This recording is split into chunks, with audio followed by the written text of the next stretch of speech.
So next up, we are going to be inviting Christopher Goes from Anoma to the stage to talk about Namada, sorry, asset-agnostic interchain privacy. So welcome, Chris. Let's give him a hand. Thank you. According to the schedule, at least lunch is directly after this talk. So now is a good time to sit back, enjoy, let your brain process a little bit of cryptography and prepare for lunch. And if you're really tired, lunch is coming soon. If you're standing out there talking, you could sit here and then you could go to lunch. It would be a good prep. Okay, I'm Christopher. I work on Anoma, confusingly because this talk is about something else, obviously, called Namada. We name all of our products different things and give them different color schemes, to be determined whether this is the correct strategy. But it is on purpose.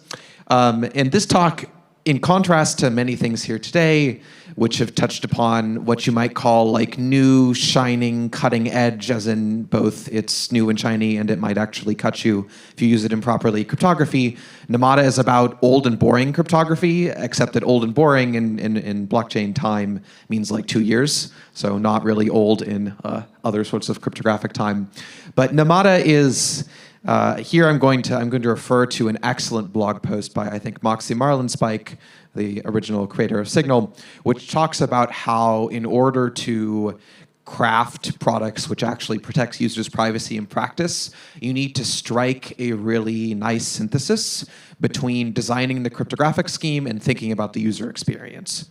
And you need to think about those both at once. Because if you don't think about them at once, you're going to end up with fancy cryptography that nobody uses, or you're going to end up with something usable that doesn't provide any privacy.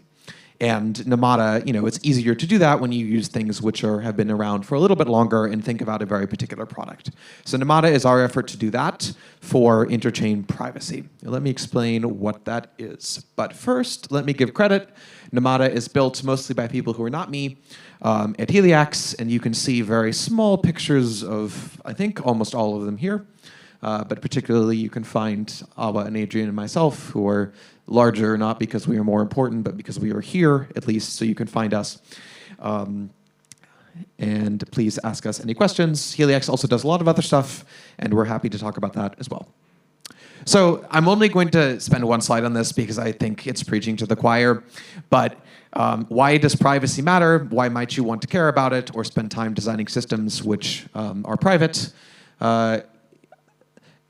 I think there are more reasons than just protecting individual. Privacy is not only individual, it's also social, and perhaps sometimes the individual aspect is overemphasized. Particularly, privacy is important for national community defense, for defending against kinds of propaganda, which really rely on the ability to collect a lot of data. Privacy is important, of course, for the protection of individual rights. That's probably the most common argument. I think it's important to protect against not only violations of sort of civil rights, but also surveillance capitalism leading to a kind of profit-driven nudging or mass propaganda, which doesn't in the individual instance necessarily seem so egregious, but can have pretty bad impacts over time. And last, but certainly not exclusively, at least, privacy is kind of the historical default. It's easy to forget that until recently, we didn't live in a world with nation states and great amounts of surveillance. And if you took someone from 50 years ago and plopped them in today, they would find this all very strange and wonder why we haven't overthrown our governments. And I've got to agree with them, to be honest.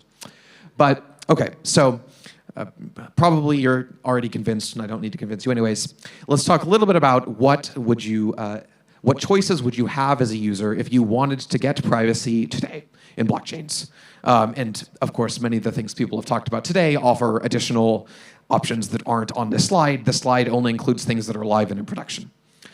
So far, users have had the choice of really two kinds of privacy options looking at the interchain landscape. They've had the choice of a sovereign chain, which reissues assets. Of course, first to the space and really the pioneer of zero-knowledge proofs in this distributed systems context at all was the Zcash project, then Ironfish, and some like Ycash, forks of Zcash, other kinds of sovereign chains based Zcash was on the Bitcoin monetary policy and sort of single asset, single blockchain mentality. issue their own assets. And at least at the moment, the only asset supported on Zcash, Ironfish, Ycash, these other chains is the native asset. So if you want to, you can achieve full transactional privacy using these systems, but somehow you have to get the native asset ZEC in the case of Zcash, and you have to use it. And that is comes with some trade-offs, which I'll discuss in a second. The other options available are privacy-preserving solutions which are built on some smart contract chain. So Tornado Cash, Aztec, there's some others on Ethereum which offer usually not quite as good privacy as Zcash, mostly due to gas costs and just the difficulty of constructing these circuits and interoperating with the curves supported by Ethereum, but much better privacy than you would get using public Ethereum. But both of these options come with trade-offs. So if you, as a user, choose to use a sovereign chain which reissues assets, you have to use the asset. And often the asset is not the one that you want to use. Like, this is not a super complicated argument. In particular, the economic properties of Bitcoin, while interesting, are just awful for spending money. Usually you don't want to hold a very volatile asset. Deflationary monetary policy is an interesting economic experiment, but it's really like, it's not necessarily going to be correlated at all to the cases or scenarios or sort of everyday contexts in which you as a user want privacy in particular. And like transactional contexts, often you want privacy for payments or privacy for things that you're doing other than holding the asset. And this monetary policy is not really well suited to that. Privacy solutions on smart contracts chains are generally much more flexible with regards to which assets you can use, but they tend to offer less privacy than Zcash. They are more expensive, at least on average at the moment. And as we've seen recently, they're somewhat more vulnerable to censorship, both perhaps because there are real reasons they're more vulnerable to censorship, like the costs of censoring and the ability of, say, Ethereum block producers to deep censor Tornado Cash transactions are kind of, it's easier to do that. And also, I think the optics of smart contract privacy solutions, as opposed to baking privacy into a full system by default, make it sort of more likely to be censored based on the way these systems are understood at the moment. So what do users want? We postulate that users want simple, understandable privacy. They want it for any asset, most notably the asset they want to use, but we don't really know what that is. As systems designers, they want it to be fast and cheap and strong security guarantees. Users want everything. Of course they do. And then the final piece of this kind of puzzle of trying to sketch what the design problem is that users nowadays live on the interchain, which is this sort of ephemeral space of a lot of blockchains connected in a lot of different complicated ways with a lot of assets. It's all very heterogeneous, but users live there, so we have to go there. Users are going to use many assets. They're going to use them across many chains and many applications, and most relevantly with regards to how we design private systems, users are going to interact with those assets across those chains kind of like auto-magically, by which I mean there will be, of course, systems of bridges and messaging protocols mediating all of these interactions. There's a specific way in which it happens in practice, but users are not necessarily going to understand it all of the time. They are going to click buttons and deposit into bridges and send funds, and they're going to have an asset because they know assets, and they're going to want it in a place like an application place on another chain because they know applications, and they are going to click the buttons that gets their asset there. And a user is not going to think every single step of the way on like what bridges are my assets being sent through? Do I lose privacy sometimes? What are the complex implications of this whole imperative execution chain? Users are just going to kind of click buttons and their assets will move. So we need to design for this world. If we want to provide privacy to users, we need to expect that they will not understand all of the functional details of how these systems work. Yeah, and adversaries are going to be smart, and they will target the weakest link. The weakest link is probably not your cryptography assumptions. They would be great if it was. Eventually, hopefully, we get to that world. The weakest link is going to be a bridge. It's going to be an implementation bug. It's going to be like the query system by which users are fetching state. The adversaries are going to go after the weakest link.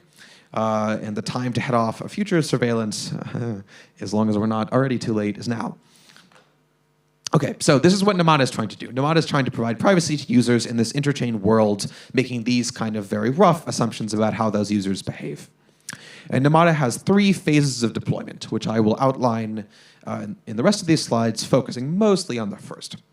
The first is a sovereign chain that provides asset-agnostic privacy.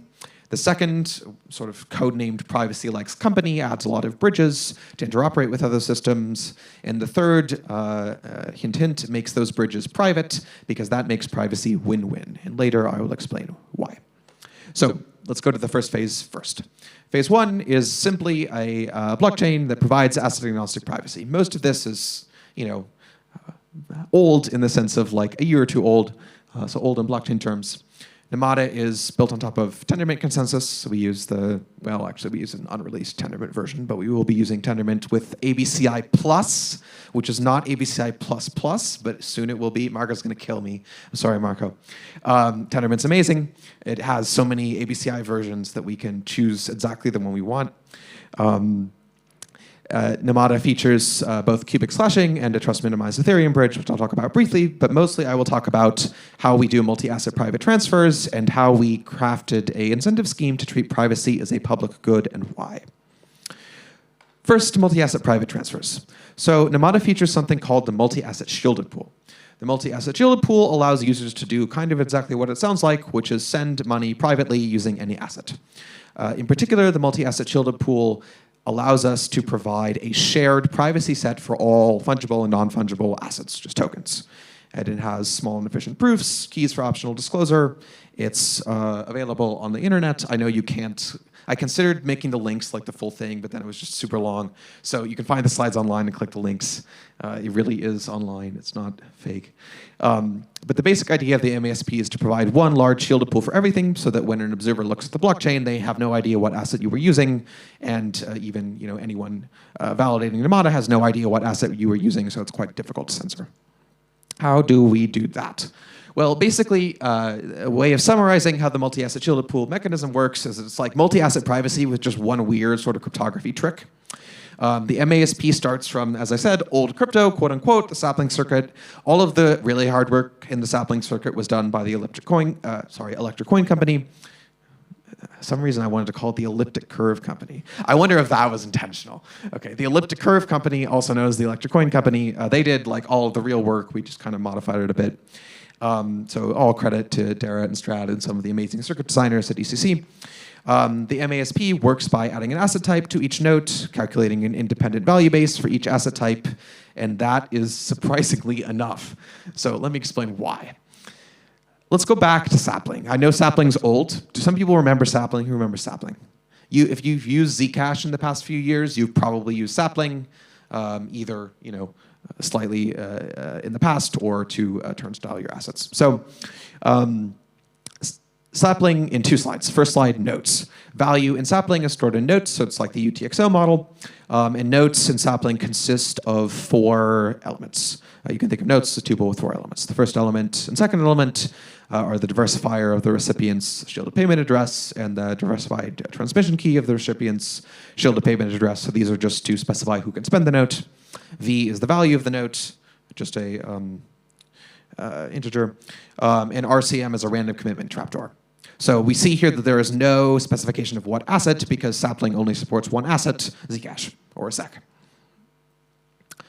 How do we check that a transaction balances? So sapling uses this cute balance check based on homomorphic Peterson commitments. And the cool thing about homomorphic Peterson commitments is that they are homomorphic. So you can do this.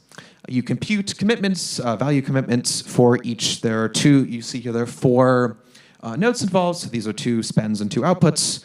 And you compute value commitments using something called gZAC, which is the value base for ZAC, which just in the sapling protocol is just a constant.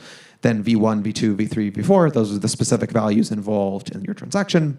And R1, R2, R3, R4, along with a value commitment randomness base, those are randomness like trapdoors. So using this, you can use this to compute the value commitments, and then this the second check actually happens in public because these are like homomorphic, so they don't reveal your values. You check that when you sum the spends and subtract the outputs and subtract the value balance, the transparent difference. So if you're like shielding or unshielding, value balance is non-zero. You check that that's equal to h raised to the binding secret key. So this, because these commitments are homomorphic, holds if and only if your value is actually balanced, which means that the sum of your spends less your outputs is equal to the difference in transparent value change, and you actually knew the randomness. So we can modify this by just adding new value bases. The first way we do this, so the first thing we want to do in the MASP is to add an asset type. And this is quite simple. Just take our 4-tuple note all the way back from the original sapling and add. We're actually going to create 3 things here because we need to do some user-friendly derivations. So we first start out with the asset name. And the asset name you can think of as like Bitcoin or Ethereum or like my fun penguin token. The asset name is the thing users are going to know and refer to the asset by. From the asset name, using, it doesn't really matter from the circuit's perspective, but using a hash function, we can derive the asset identifier, which is a 32-byte string, so a fixed-length string that uniquely identifies the asset. A slight caveat to this, or just a new point to note, which I'll explain in another slide, is that the asset identifier, not every 32-byte string is a valid asset identifier. We want it to be a Blake 2S preimage of a valid asset generator, so we use some simple rejection sampling to derive asset identifiers from asset names. And this just simplifies our life. Otherwise, it would be more annoying. The asset generator is a valid Twisted-Edwards curve point on JubJub, and that's what we actually use as the value base. So if we go back here to this balance check and sapling, you see that thing GZEC. That's the value base for ZEC, and it's just a constant. And the only thing we're really changing in the MASP is that we're computing that value base now kind of dynamically, and we're computing separate independent value bases for different assets. So how do we do that? We take the asset name and we derive deterministically some asset identifier that needs to be valid. And for it to be valid, we need the Blake 2S image of the asset identifier to be a valid Twisted-Edwards curve point. And there are actually 3 ways that can fail. So what are they? 1, it could be a small order point. This is very unlikely, but we still need to test for it. 2, it could be an integer, which is at least the order of the underlying field, which you would think we could take modulo the order, but the problem is that that's not uniformly random, and we want it for security property reasons to be uniformly random. So we reject those, and we reject when there's just no point with the given y coordinate, which happens approximately, but not exactly 50% of the time. And just iterate a nonce until the asset identifier is valid. So using that method, we can derive from an asset name, which is going to be tracked in the protocol. There'll be some registry of assets. We can derive asset identifiers that correspond to valid asset generators. Any questions on this so far? Cool. So now we modify the balance check, and the only thing we're doing is we're just using our additional value bases. So here, instead of GZEC, we have GA1 and GA2. Those are the value bases for asset 1 and asset 2. We compute the input and output commitments as before, just using these different value bases. And the only thing we do to modify the balance check is that we add, there can now be VB1 and VB2 are transparent changes in asset 1 and asset 2. And as many assets as you have, there can be that many transparent balance changes. Of course, we can look at what the 0 ones we don't need to bother computing. But because the value bases are independent and we still have homomorphic Peterson commitments, this holds only if the assets balance independently. So if I have 5x and 5y and spend to create 5x and 5y, this first v1 minus v3 will check that 5x equals 5x, and the second v2 minus v4 will check that 5y equals 5y, which is the property we want. We want to check the balances are independently conserved. And the basic security property here is that assuming the elliptic curve discrete logarithm problem is hard, provers cannot obtain a relationship between these generators. So we have the kind of regular security here. And as a result, we get multi-asset privacy. Multi-asset shielded pool transactions can include spends of any number of assets. The observers cannot, including the validators of Namada, cannot distinguish which assets are involved, and we retain all of the great benefits of sapling, viewing key, key derivation, etc. But let's go back to our users. And our users are lazy, and they are strategic, and they want to do things which are cheap, and they want to only pay for something like privacy when they need it. So we can think about privacy as a public good in the following way. For most transactions, users probably don't care about privacy, or if they consciously reflect on it, do I really need privacy for buying coffee? I mean, am I going to get prosecuted for buying coffee in this specific instance? Probably the answer is no. And if I have to pay for this, I'm only really going to pay for privacy, or if I have to go through extra trouble to get private transactions, I'm only going to do that when I have some strong reason to do that. Because the private benefit for me of transacting privately is, low or kind of negligible or hard to think about except in specific cases. But there's a public benefit to my transacting privately, which is that even if I don't care about, whether this specific transaction of buying coffee is private, when I choose to do that transaction privately instead of publicly, other people get a larger shielded set. So there's this public benefit. And for this reason, we think that this public benefit of privacy should be somehow captured in the incentive design of private systems. Because when a user makes this choice, we want them to, if they are giving benefits to other people by transacting privately, even if they don't receive private benefits for doing it, and if we can find some way to send a little bit of that flow, of that value that other people are getting back to the individual, then we have a system which is better incentive aligned as a whole, and people will have more privacy. So for this reason, we made another circuit. Traditional to Namada's tactic of taking the sapling circuit and modifying it in the minimum amount of ways possible. This is a separate circuit, but it kind of interoperates very cleanly with sapling, and I will explain how. So the basic idea here is that for designing incentives for private transactions is actually really hard for some pretty fundamental reasons. There are kinds of, you have to balance between wanting to design an incentive mechanism that gives people a reason to transact privately and not suddenly making yourself vulnerable to denial of service and not incentivizing garbage, because the thing you want to incentivize is real transactions being private, and the protocol has no idea what a real transaction is. So it's there's some fundamental impossibility there. But what you can do, which is slightly more limited, is incentivize value at rest being private, which means that if people keep value in the shielded pool, they can accrue some incentives. And if people sort of transact, there's a layer of indirection here, but if people are transacting privately by default and keeping their value in the shielded pool as a virtue of that, they will receive incentives for this. So we built a circuit called a convert circuit, which just does that. It distributes rewards proportional to the amount of a particular asset, and the length that amount has been in the shielded pool multiplied by some proportionality constant for the asset. This works by, it works by making assets non-fungible. But because we're in the shielded pool, we're okay with this because it doesn't entail loss of privacy. So basically we tag, in our system, we have quantized time, but it doesn't matter. You could also do this without it.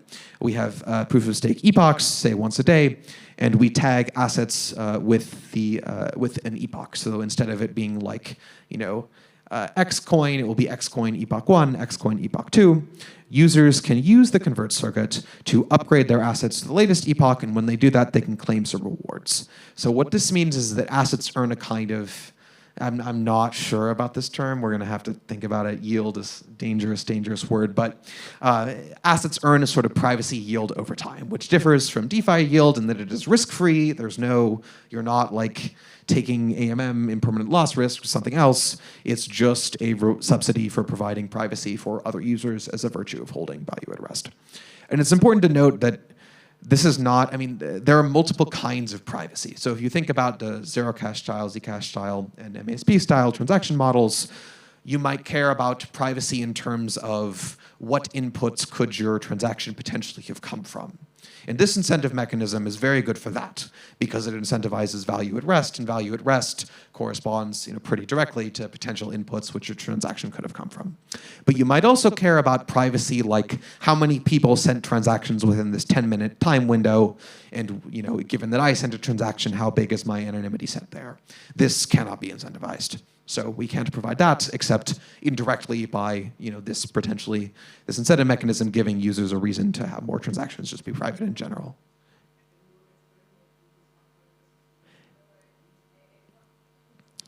I can repeat the question. The question was, before I go on, can I explain what users upgrade assets to the latest epoch and claim rewards means? Yes. Can you give me one slide in between? Thank you. So how do we do this? I promise we'll explain it. We made the circuit called a convert circuit. The convert circuit does another magic trick with homomorphic Peterson commitments. It's the same magic trick. We just do more of it, actually, that allows minting and burning of assets according to fixed and public ratios. So the MASP alone, if you recall to the balance check earlier, just checks that the homomorphic value balance is 0. But the MASP with the convert circuit checks that either the homomorphic value balance is 0 or that it is an allowed non-zero conversion. How do we do this? So the convert circuit is very simple. It takes an allowed conversion is just defined as a list of tuples of some asset and integer. And these can be negative, so you might like take one asset and convert it to another asset. Then the first would be negative, the second positive. The convert circuit takes a public input of a Merkle root and the value commitment that you want to prove is valid. It takes a private input of path and position, which are just inputs to the Merkle proof. The conversion commitment, value commitment, and some randomness trapdoors. And checks that the commitment that you're using is a valid commitment inside the Merkle tree. So why do we need a circuit at all? The reason why we need a circuit at all is because we don't want to reveal what conversion you're using. If we revealed what conversion you're using, it would reveal which assets are involved in the transaction, and that's the thing we wanted to make private. But all this allows you to do is change the balance check. So now we get to add this term to the balance check. So if you recall back to the multi-asset shielded pool balance check, we just had these like value commitment in minus value commitment out, and here I emitted the transparent balance change equals 0.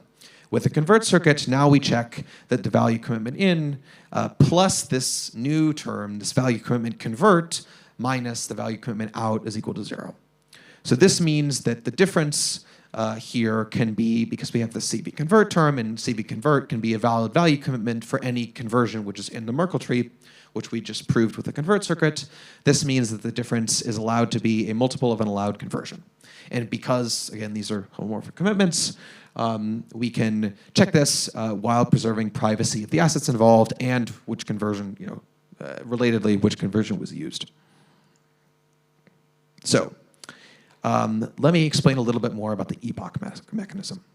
So the idea here is that when I, as a user, deposit assets into the shielded pool, those are going to get, you can think of them as getting tagged with the epoch. So I have Chris coin, right? Who wants to accept Chris coin? I have Chris coin. And I deposit Chris coin into the shielded pool. The current epoch is 10. So this now becomes Chris coin 10. And Chris coin 10, if someone deposits Chris coin tomorrow, that will become Chris coin 11. So these are seemingly seem to be non-fungible assets, which is weird. But because we have this MASP, we already have asset privacy, so you're not really losing any privacy by doing this. You're just always converting to the current epoch. Then in this convert circuit, or in this conversion Merkle tree, we add tuples. And these tuples allow you to convert assets of past epochs to assets of the current epoch. And they might, if you're lucky, allow you to claim some additional asset. So particularly in Namada, we have a native asset called NAM, and NAM can be minted as, via some calculation, as rewards for keeping assets locked in the shielded pool. We do this with PD controllers, which I'm going to skip because I don't have enough time, but it's like EIP 1559++, just with an additional D term. So as a user, I can convert from assets of some old epoch to assets of the current epoch, and I can claim some rewards. And this can be mostly abstracted away from users. When you withdraw from the shielded pool, you'll always convert asset of the current epoch to just the regular asset. So it's as if you were using something without this epoch tagging. The epoch tagging is a pretty, invisible mechanism to allow these rewards to be calculated. So phase 1, asset-agnostic privacy chain. I'm going to skip these 2 slides, sorry. Phase 2 is adding bridges to other privacy ecosystems. Why? Privacy loves company. We actually put together a proposal for a bridge to Zcash. You can find it on the Zcash community forums. We might build a bridge to Alio unless someone else does, in which case we don't need to. Penumbra thankfully uses IBC, so all of our work is done for us. And the important part here is starting to think about privacy as a promise to users. So, safe use of technology is conditioned not only on the cryptographic capabilities of the underlying protocol, but also on users understanding how it works and what kind of privacy they get. And I think it would be good if we start thinking about like a wallet that only supports chains which offer this like strong privacy model, right? Because that's a credible promise you can offer to users. But now in this world of separate privacy chains, we live on privacy islands. And you can admit you've also done it once. I looked up, okay, are there private islands in the world? Can I like get a private island? And there are all these advertisements for like private islands in the Bermudas. And I thought about it, and I think these people don't understand what privacy means, because if you were the only person who owns an island and I have satellite photos, you have an anonymity set of 1, right? So privacy islands kind of suck, and they also suck in this case because private islands mean that we're competing on privacy. If you lose privacy whenever you move between islands, then if I use your chain instead of some other chain, you get more privacy, but the other chain and users of the other chain get less privacy. So these private islands have to compete for users to maximize the privacy they can offer, which is sad. So in phase 3 of Namada, we're trying to make privacy win-win, and we just do that with private bridges. How do private bridges work? Well, in principle, it sounds very simple. You just keep the transfers over bridges private. If you have a zero-cash style note model, you could just like send the notes over IBC or something. And this allows all chains to share a privacy set, which means that if I use one private chain, which is connected to another private chain, both of their anonymity sets increase, which is great.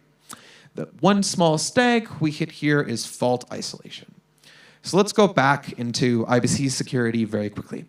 To explain what this means. So IBC provides very strong fault isolation because it was designed by paranoid people. And so far this has not been necessary, but IBC is designed for a world where not only validators, but also whole blockchains are Byzantine. And this design allows us to provide permissionless interoperability, which is otherwise very hard. Fault isolation in IBC works via something called balance tracking, which is exactly what it sounds like, which means that each chain tracks balances of other chains. When I send from chain A to chain B using IBC, chain A tracks which assets have been sent to chain B, and when chain B sends them back, chain A makes sure that chain B is not trying to send back more assets than it was originally sent in the first place. So this requires metering of how many assets are flowing from one chain to another. Privacy, of course, seems like it will just break this, because if you want to provide privacy on amounts and assets, then how can you meter which amounts of which assets are going to the other chain? And without fault isolation, at least in the long term, bridges just probably won't work because there will be Byzantine chains. So what do? We add more cryptography. Simple way of doing that is that we keep an encrypted counter for chain balances, and we increment and decrement the encrypted counter in the standard ICS-20 as a reference to the IBC cross-chain transfer spec. We increment and decrement the counter in the standard ICS-20 fashion. And then we somehow make sure that we can test that it is non-negative when we send back from B to A. And to somehow here, the third bullet point is the part that's like actually hard. And we're currently trialing a few protocol designs, one based on MPC and some threshold decryption, to do this non-negative test as efficiently as possible. The great part about this design, it requires some fancy cryptography, but it gives you both things that you want in all of the ways that you want them. You retain full privacy, and you retain the full IBC standard fault isolation. So we actually do have a draft protocol for this on HackMD. I think you can find it if you click that link in the slides. Okay, very quick shout out. There's a Namada, I have 1 minute left. There's a Namada trusted setup. It's happening like very soon in a few weeks. Please participate in it. It would be super helpful. And hopefully phase 1 will launch later in the fall. Thank you. And I probably don't have time for questions, but thank you very much.